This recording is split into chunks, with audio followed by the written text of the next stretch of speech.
Big ബോസിന് നമ്മുടെ ആദില നൂറയോട് എന്തെങ്കിലും ശത്രുതയുണ്ടോ എന്നുള്ള കാര്യമാണ് ഇപ്പോൾ ആലോചിക്കുന്നത്. സംഗതി മറ്റൊന്നുമല്ല, കഴിഞ്ഞ കുറച്ച് ദിവസമായി ഇവരെ ടാർഗറ്റ് ചെയ്ത് ബിഗ് ബോസ് കളിക്കുന്നത് പോലെ തോന്നുന്നുണ്ട്. ഇപ്പോൾ അക്ബറിൻ്റെ ഉമ്മ വിളിച്ച സംഭവത്തിൽ അക്ബറിൻ്റെ ഉമ്മ ഇവരെ പറ്റി പറഞ്ഞ മോശമായ കാര്യങ്ങൾ, അതായത് അക്ബറെ മോനെ നീ ഇവരോടൊന്നും കൂട്ടുകൂടരുത്, ഇവരോട് മിണ്ടരുത് എന്നൊക്കെ പറയുന്ന ഭാഗം കട്ടാക്കുന്നു. അതിനുശേഷം ആദിലയും നൂറയും കരഞ്ഞ് സംസാരിക്കുന്ന മാത്രം സംപ്രേഷണം ചെയ്യുന്നു. ഇതുവഴി എന്താണ് ബിഗ് ബോസ് ഉദ്ദേശിക്കുന്നതെന്ന് മനസ്സിലാവുന്നില്ല. ഈ പരിപാടി കാണുന്ന പ്രേക്ഷകർ അവർ എന്തിനാണ് കരഞ്ഞതെന്ന് അറിയണ്ടേ? അപ്പോൾ അത് അത്ര പ്രസക്തമായ ഭാഗങ്ങൾ കട്ട് ചെയ്യുന്നു, അവരൊരു സൈഡിൽ നിന്ന് കരയുന്നത് മാത്രം കാണിക്കുന്നു. അങ്ങനെ ബിഗ് ബോസ് ചില പക്ഷാപരമായ നടപടികൾ ഇവർക്കെതിരെ കാണിക്കുന്നതായിട്ട് ഫീൽ ചെയ്യുന്നുണ്ട്.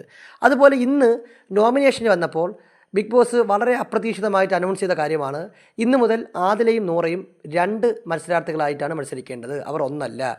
അതായത് രണ്ടുപേരെയും സെപ്പറേറ്റ് നോമിനേറ്റ് ചെയ്യണം എന്നുള്ള രീതിയിലാണ് ഇപ്പോൾ ബിഗ് ബോസ് തീരുമാനം അറിയിച്ചിരിക്കുന്നത്. ഇത് നമ്മൾ പല സീസണുകളിൽ, ഇപ്പോൾ സീസൺ 3 തന്നെ ഫിറോസ് സജ്ന അവരൊരു 2 പേര് കപ്പിൾസ് അവർ ഒറ്റ ആളായിട്ടാണ് മത്സരിച്ചത്. സീസണിൻ്റെ അവസാനം വരെയും അവർ പുറത്താവുന്നത് വരെയും അങ്ങനെ തന്നെയാണ് നിന്നത്. ഇവിടെ ആദില നൂറ ഒന്നായിട്ട് കൊണ്ടുവന്നതിന് ശേഷം പെട്ടെന്ന് ഒരു അപ്രതീക്ഷിതമായിട്ട് അവർ രണ്ടാക്കുകയാണ്. അവരെ തമ്മിൽ പിരിക്കാൻ വേണ്ടിയാണോ, അല്ലെങ്കിൽ എന്തിനാണ് അങ്ങനത്തെ ഒരു കാര്യത്തിൻ്റെ ആവശ്യം എന്നൊക്കെയാണ് ഇപ്പോൾ പ്രേക്ഷകർ ചോദിക്കുന്നത്.